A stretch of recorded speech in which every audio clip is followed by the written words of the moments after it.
Hi guys, welcome back to my channel. My name is Amber Rose, and if you are new here, I make Jane and John Doe videos starting with the state of Alabama and ending with the state of Wyoming. If you like true crime cases or are interested in Jane and John Doe cases, click the subscribe button and the notification bell to be notified every time I post a new video. And if you're interested in Jane and John Doe cases, leave a comment down below if you have any cases that you want me specifically to cover. And also stay tuned to the end of the video, guys, because I have a really exciting update on a case that I've personally been following for a long time, but a John Doe from the state of Alabama has been identified after 60 years. So I'm going to cover very briefly at the end of the video that specific case. This week we are covering a John Doe from the state of Alaska, and our John Doe today is one of only 7 males who are currently unidentified in the state of Alaska. Being honest, it still baffles me that there are hardly any Jane and John Doe cases in the state of Alaska, considering how large of a state it is, but it makes sense because Alaska is very desolate and a lot of it is just wilderness. Anyway, moving forward, this case in particular interests me so much, and the reason why I chose to do this specific John Doe case is because of the appearance of our John Doe and also how much of his story is known, yet he still has not been identified. The case I'm covering today is also a solved murder case, which is unintentional because last week's video, the Jane Does from Alaska, their murder cases were solved, and this week our John Doe from Alaska, his murder case has also been solved, but his identity to this day is still unknown. But there is reason to believe that this case could have been solved decades ago. I do want to just give a brief trigger warning before we start this video that themes of suicide and depression are mentioned in this video. If that is not something that you are comfortable with or you're not in a good mindset, feel free to click off this video. There will be another one for you to watch coming soon. And with that, let's just get started.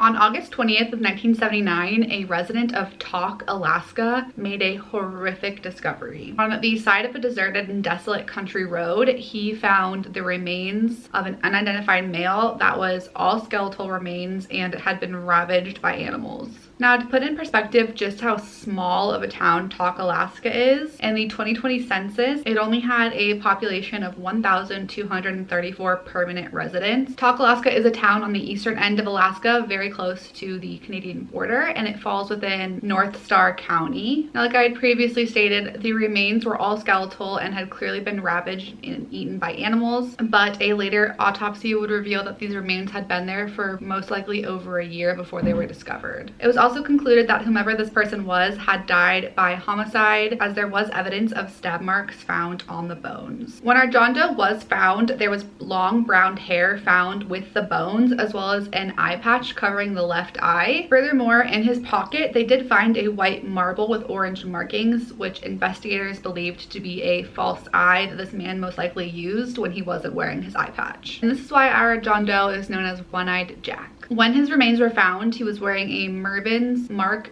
jacket size large, which was brown and green plaid, blue jeans which had 15 Canadian cents inside of it, which roughly translates to a dime and a nickel in American currency. He had on a green and white shirt, a white t-shirt, a blue bandana, brown ankle boots that laced up, and he was also wearing blue socks underneath them. He had on a headband, and like I had previously stated, he also had a leather eye patch. Now, on him, they found a broken yellow pencil, 3 packs of matches, and 2 packs of Winston brand cigarettes. Essentially, he looked like a lumberjack or a logger, someone who did manual labor. And now here's where this case gets really interesting. Evidence at the scene led investigators to a man who was in jail in Nevada at the time, although this evidence has never been released to the public. He was serving jail time for an unrelated crime. Now, while this man was being held in jail in Nevada, he confessed to killing a hitchhiker in September of 1978 in Alaska, completely unprovoked. Like, he just confessed it for pretty much no reason. And this man's name is Jesse Burt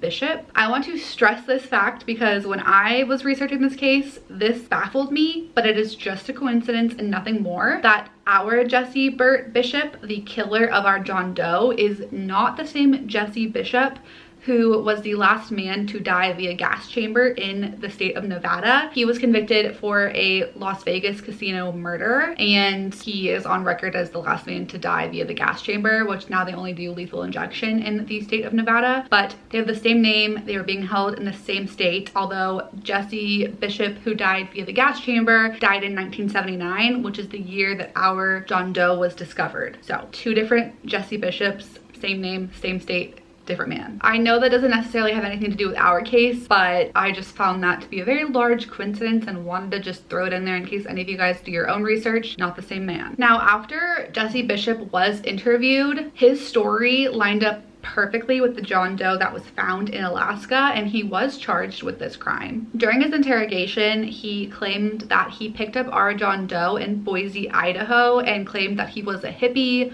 or a transient man who was just kind of floating from place to place. According to Bishop, he was originally just headed to Pendleton, Oregon, but then last minute decided to hitch a ride to Alaska with Jesse Bishop. He mentioned that his name was either Jack or John, which is why he is known as What I'm Jack, but also John Doe also lines up with that. Now, this one fact that Jesse Bishop had stressed on multiple occasions and was like dead set on this was the truth is that he had claimed that he had viewed this man's driver's license extensively, which is a really weird thing to like tell investigators, but he said that this man was exactly 32 years old according to his driver's license, and that he had a Oregon state driver's license. And like I said, he was so hung up on this driver's license fact and stating over and over again that our John Doe was 32 years old when he died, 32 years old when he killed him, and he was from the state of Oregon according to his driver's license. But to this day, this driver's license has never been found. Now, this could be because when his body was dumped on the side of the road, it could have been taken away by animals. It could have been buried in the surrounding area as he was just dumped on the side of like a desolate county road.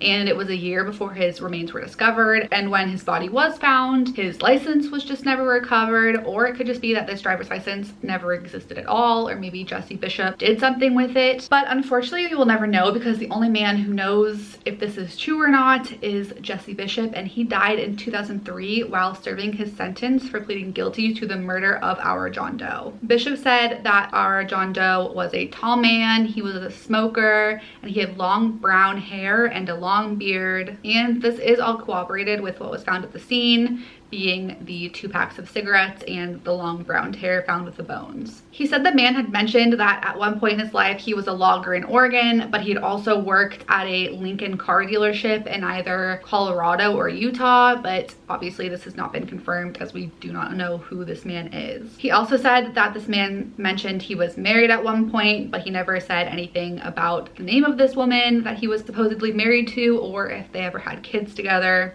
Nothing like that. However, during this interrogation, Bishop did stress the fact that he believed this man that he had picked up, our John Doe, was a complete liar and lied about everything, so you couldn't trust if what he said was true or not. So honestly, we don't know if any of these things are true. It's just all hearsay. Now, I'm sure you're probably wondering how a hitchhiker from Oregon ended up dead on the side of an Alaskan roadway. And according to Jesse Bishop, he killed this hitchhiker simply because he was just being annoying, and that was it. Like, he had literally no other explanation. He said the hitchhiker simply got on his nerves, so shortly after they passed the Canadian border, he stabbed and strangled this man and dumped his body and then moved on with his trip. You could have just told the man to get out of your car, but you thought that murder was the better option. Truly baffles me. One of the dumbest reasons I've ever heard for someone murdering another human, but that is the story he gave investigators. Now, when the remains were recovered, there were quite a few bones missing due to the animals scavenging his body, and one of those being his lower mandible or jaw. That was never discovered. Now, they were able to obtain partial dentals, and this showed that he had had multiple crowns placed and at one point did have a root canal. Now, because his lower jaw is missing and has never been found to this day, that is the reason why some of the pictures on his Doe Network profile are cut off right underneath his nose, because the sketch artists who rendered those photos didn't feel comfortable imagining what this man's lower jaw would have looked like because they don't have it. And obviously someone's jaw is like a huge identifier of what their face shape would have looked like or what they might have looked like as a person, and there just really was no indication of what that might have been, which is why these photos are cut off underneath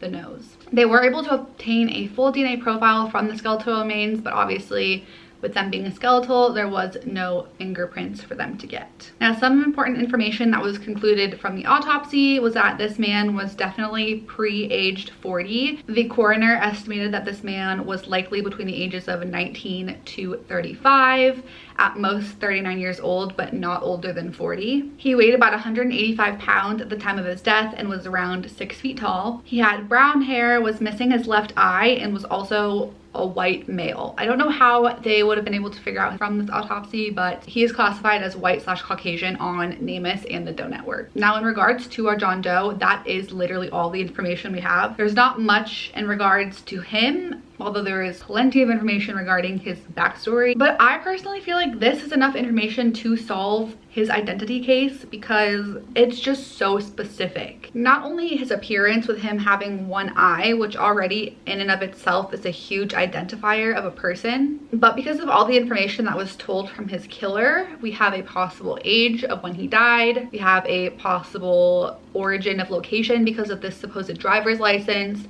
He said he might have been married. We have a possible occupation. Like, there's so much information regarding who this man might have been. So I really do think like this could be enough to solve it. Like, someone somewhere knows who this man is, and it just hasn't been widely talked about. I had never heard of this case before, which I'm surprised of. Now, in regards to exclusions of who our John Doe might have been, there's only one official rule out that is listed on Namus, and there's one other man who has been talked about as being an exclusion, but I wasn't able to find an official exclusion rule out, but I'm going to talk about both of them. And there's also two other men whom are under investigation of who they think might be our John Doe. Now, the first man that I'm going to talk about is the only official rule out. Like I had said, his name is listed on the Namus profile. This is a man by the name John Barretto. John Barretto disappeared from Lake Oswego, Oregon, sometime around 1977. Although his last known location was Miami, Florida, as he had called his parents and requested that they wire him some money. He was 37 years old at the time of his disappearance and weighed 160 pounds and was estimated to be around 5'10" when he disappeared. He also was known to change his appearance a lot, and at one point he did have really long brown hair with a beard, just like our John Doe. He did serve time in the Army in Vietnam at one point in his life, but due to a pretty severe LSD addiction, he developed mental disabilities and was shortly discharged thereafter, being classified as a disabled person. He had some pretty severe disabilities because of this LSD use, and not long after his disappearance in 1984, he was legally declared dead. Although if he was alive today, he would be 80 years old. If you have any information regarding his whereabouts, I will list all of his information on the screen. The next man I'm going to talk about is also ruled as an exclusion, but like I said, he has not been officially ruled out, but we can pretty much all agree this is not our John Doe, and you will see why in just a minute. This man's name is Billie Joe Marshall. So a lot of people thought that this was for sure our John Doe, simply because of the fact that currently he is the only missing person listed who is missing an eye. But this man, Billie Joe Marshall, is missing his right eye, where our John Doe is missing his left. So we can all agree that it's 99% sure that this is not our John Doe, but I am still going to talk about his case briefly. He went missing in 1974 at the age of 37 from Indiana, and like I said at the time of me doing research for this video, he is currently the only missing person listed as a male with one eye. He was around 6 feet tall and weighed approximately 200 pounds when he did go missing, but if he was alive today, he would be 83 years old. If you have any information regarding the whereabouts of Billie Joe Marshall, I will have all of the information listed for you on the screen of whom to contact. Now, those are the only two men that have been excluded, and I say that loosely just because there is no confirmation about Billie Joe Marshall, but like I said, we can all agree not our John Doe. I do want to talk about two men who are currently being investigated who have possibilities of being our John Doe. Now, the first man that we're going to talk about is a man by the name of Stephen Norman Chait, and I actually have heard about his case before doing research about this one, so I'm pretty surprised that investigators and people out there do consider him a possible match for our John Doe, mainly because a lot of people speculate that his disappearance was due to a suicide and not because he was actually a missing person. And I don't say that to say that anyone who commits suicide and isn't found isn't considered a missing person, but what I'm saying is he took his own life and wasn't taken or murdered, if that makes sense. He went missing in 1972 from New York, from his dorm room. One day without warning, he literally got up and walked out of the room, didn't tell his roommate where he was going or when he would be back, and never returned. He also left behind all of his personal belongings, including multiple paychecks from his job and his passport. This also just goes to somewhat support the suicide theory, because sometimes when people commit suicide, they either give away personal possessions or just leave them because there's no point in taking them with you. And so the fact that he just up and left without telling anyone where he was going and left all of his belongings somewhat supports that. And also at this time, he was dealing with some pretty severe depression, which is another reason why a lot of people think he got up, left to commit suicide. He was 20 years old at the time of his disappearance, but at the time that our John Doe was found, he would have been 26 years old. He is classified on the Charlie Project as an endangered missing person due to his age and due to the potential suicide listing. He was 5'10" and weighed approximately 155 pounds when he did disappear. Interestingly enough, at the time of his disappearance, he had pretty significant scarring around his left eye. So if at one point he did just up and leave New York and went to go start a new life, it is possible that maybe he had his left eye removed. He also had pretty poor eyesight, so he did wear glasses, which our John Doe did not, or is thought to have not wore glasses, because Jesse Bishop never mentioned that he did and no glasses were found on him, but we honestly don't know. Now, if he were alive today, he would be 69 years old, but at this point, he has never been heard from or seen again. If you do have any information on the whereabouts of Stephen Norman Chait or what happened to him, I will leave all the information for his case on the screen for whom to contact. Now, lastly, we have a man by the name of Franklin David Harder. Now, in terms of appearance and circumstance, he is definitely most likely the best match to our John Doe, although there is no mention of him missing a left eye. He went missing in 1978, the same year that our John Doe died, from Idaho, the same place that our John Doe was picked up. But he was 25 when he went missing, which does match the age range of our Doe, but is on the younger side. He was 6'2" and weighed 185 pounds at the time of his disappearance. He had long brown hair and a beard just like our John Doe did, and in physical appearance he also wore a lot of the same clothes. The photo that's literally listed on his Namus profile is him wearing a plaid shirt, which is what our John Doe was found in. He was described as an eccentric man and a bit of a loner, which again matches our John Doe, with him being somewhat of a transient and drifting. And it also is important to note that he did possibly have a missing eye, although there is no mention of this in any report, so we don't know which eye it might have been. Now, the reason for this information being a possibility in his case is because at one point he was thought to have been another John Doe who was missing an eye, but this other John Doe who was missing an eye was later identified and found not to be Franklin David Harder. But it's interesting that this is now the second case of a John Doe with a missing eye from whom they thought might be Franklin David Harder. Another important thing to note is that if a fake eye is properly fitted, it's very hard to tell if it is fake or if it's not. And unfortunately, from all of the photos that are listed of Franklin David Harder online, they're either too blurry or not in focus, or just not close enough to his face for anyone to really know if he has a fake eye or not. If he was alive today, he would be 67 years old. And if you guys have any information regarding the whereabouts of Franklin David Harder, I will have all the information listed for you guys on the screen of whom to contact. Now, it's been 42 years since One-Eyed Jack John Doe was found in Tok, Alaska, and I think our best bet for identifying him, besides genetic genealogy and advancements in DNA testing, is to spread awareness. Like I said, his case has so many details and so many specifics that somebody somewhere has to know who this man is. But seeing as it has been 42 years since he was found, that's a lot of time that has passed. So it's likely that a lot of the people in his family have since passed away or are definitely getting a bit older. But I really, really think that spreading this case and raising awareness and talking about it is going to be one of our best bets for identifying him. If you have any information regarding the identity of One-Eyed Jack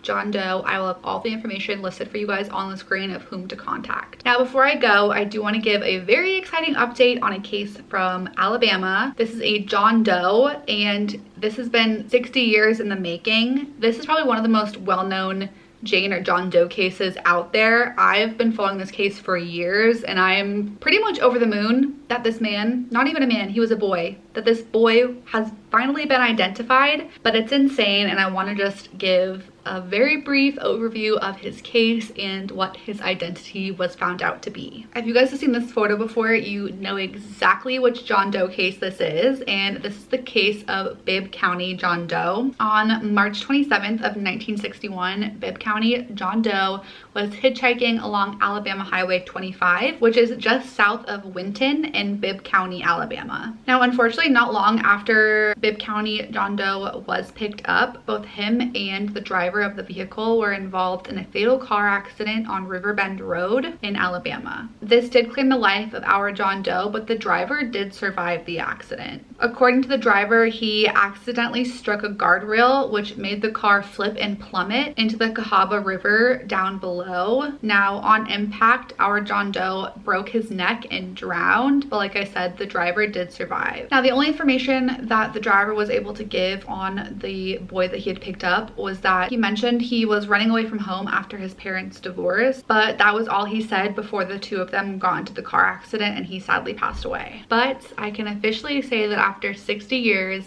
Bibb County John Doe was identified as that of 15-year-old Daniel Paul Armentrout, also known as Danny Armentrout. And I apologize if I'm butchering his last name, but what's important is that this little boy's name was Danny. Now, what's absolutely incredible about Bibb County John Doe's identification is that his case has officially been ruled the oldest case in the National Center for Missing and Exploited Children to be solved using genetic genealogy.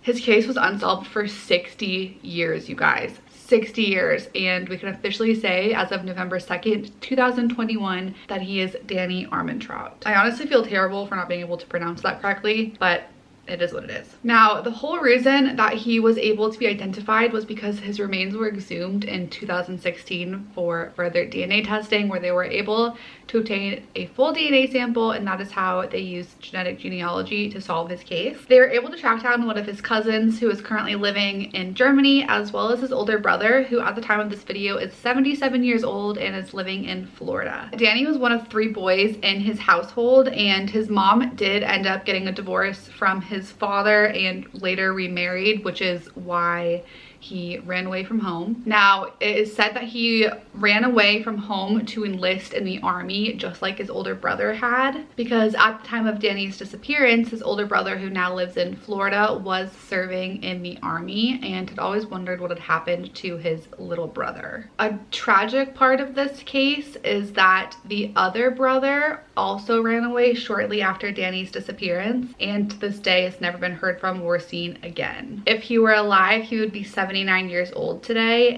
and a big part of this case is now investigators are determined to figure out what happened to the other brother, since they have solved the disappearance of Danny. Danny is buried in Alabama with a tombstone that reads, "Unknown in life, but recognized in death," which is honestly one of the most famous parts of this case. If you know about this case, you recognize that tombstone, or if you've seen that tombstone, you recognize this case. Now, his older brother, who is still alive, living in Florida, him and his wife are planning on going down to Alabama to have a memorial service of their own, and there is currently a new tombstone being added to his burial site with his name on it, which is, again, the whole point of why I make these videos. And it is crazy that after 60 years they were able to identify the remains of this little boy. I will definitely be following up with this case to see if there is any leads on what happened to the other brother. Maybe he is a John Doe somewhere. You just never know with these types of cases. But again, it is really sad that both him and his brother have been missing for over 60 years. Now, he's been found, but his other brother, unfortunately, no one knows where he is at. Now, you guys, that is all for me today. I know that was a long video, so thank you for pushing through it again. But if you enjoyed this case, definitely make sure to give it a thumbs up and share to get the word out. And comment down below what you thought about One-Eyed Jack's case. If you have any information, again, regarding his case. feel free to contact any of the investigators listed in the down bar below. I, again, really hope that one day we will be able to identify One-Eyed Jack. I will see you guys next time for an all new Missing Monday as we move to the state of Arizona. Bye.